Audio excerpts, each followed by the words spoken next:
Johnson ഒപ്റ്റിക്കൽസിൽ തിങ്കൾ ബുധൻ വെള്ളി ദിവസങ്ങളിൽ രാവിലെ 10 മുതൽ ഉച്ചയ്ക്ക് 1 മണി വരെ കണ്ണ് ഡോക്ടറുടെ സേവനം ലഭ്യമാണ്. ഡ്രൈവിംഗ് ലൈസൻസിനുള്ള സർട്ടിഫിക്കറ്റുകളും എല്ലാ ബ്രാൻഡഡ് ഫ്രെയിമുകളും ഇവിടെ ലഭ്യമാണ്.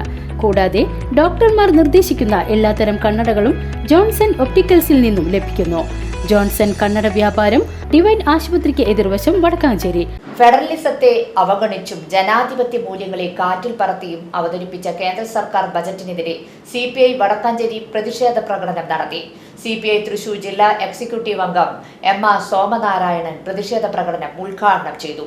കേരളം എന്ന വാക്കുപോലും ഉച്ചരിക്കാത്ത, തകർന്നടിഞ്ഞ വയനാട് ദുരന്തത്തെക്കുറിച്ച് ഓർക്കുക പോലും ചെയ്യാത്ത കേന്ദ്ര സർക്കാർ ഈ ബജറ്റിലൂടെ ഇന്ത്യൻ ജനാധിപത്യത്തെ പൂർണ്ണമായും കശാപ്പ് ചെയ്തിരിക്കുകയാണ് എന്ന് MR സോമനാരായണൻ പറഞ്ഞു.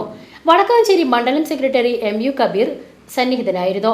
MA വേലായുധൻ അധ്യക്ഷത വഹിച്ചു. PN ഹരിദാസൻ പങ്കെടുത്ത് സംസാരിച്ചു. വടക്കാഞ്ചേരി നഗരം ചുറ്റി ഓട്ടുപാറ ജംഗ്ഷനിൽ സമാപിച്ച പ്രകടനത്തിന് EN Sasi, KP Thomas, Sheela Mohan, CB Paulose, CR Rajesh, AK Abdul Saleem തുടങ്ങിയവർ നേതൃത്വം നൽകി. VCV news Vadakkanchery.